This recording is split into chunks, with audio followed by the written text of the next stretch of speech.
بسم اللہ الرحمن الرحیم۔ کلیجہ چیر کے رکھ دیا اس تحریر نے، ایک بار ضرور سننے کی کوشش کرے۔ جب موت آئے گی تو یقین جانیے کہ کچھ بھی کام نہ آئے گا۔ آپ کے دنیا سے جانے پر کسی کو کوئی فرق نہیں پڑے گا اور اس دنیا کے سب کام کاج جاری رہیں گے۔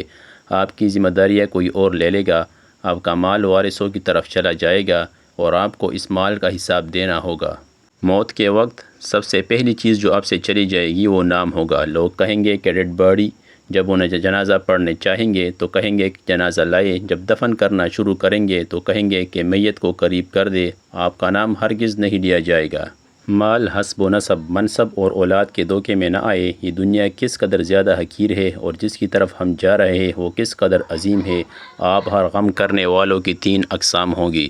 جو لوگ آپ کو سرسری طور پر جانتے ہیں وہ کہیں گے ہائے مسکین، اللہ اس پر رحم کرے۔ 2، آپ کے دوست چند گھڑیاں یا چند دن غم کریں گے، پھر وہ اپنی باتوں اور ہنسی مذاق کی طرف لوٹ جائیں گے۔ نمبر 3، آپ کے گھر کے افراد کا غم گہرا ہوگا۔ وہ کچھ ہفتے، کچھ مہینے یا 1 سال تک غم کریں گے اور اس کے بعد وہ آپ کو یادداشتوں کی ٹوکری میں ڈال دیں گے۔ لوگوں کے درمیان آپ کی کہانی کا اختتام ہو جائے گا اور آپ کی حقیقی کہانی شروع ہو جائے گی اور وہ آخرت ہے۔ آپ سے زائل ہو جائے گا آپ کا حسن، مال، صحت، اولاد۔ آپ اپنے مکان اور محلات سے دور ہو جائیں گے۔ شوہر بیوی سے اور بیوی شوہر سے جدا ہو جائے گی۔ آپ کے ساتھ صرف آپ کا عمل باقی رہ جائے گا۔ یہاں یہ سوال پیدا ہوتا ہے کہ آپ نے اپنی قبر اور آخرت کے لیے ابھی سے کیا تیاری کی ہے۔ یہ وہ حقیقت ہے جو غور و فکر کی محتاج ہے، اس لیے آپ اس کی طرف توجہ کریں۔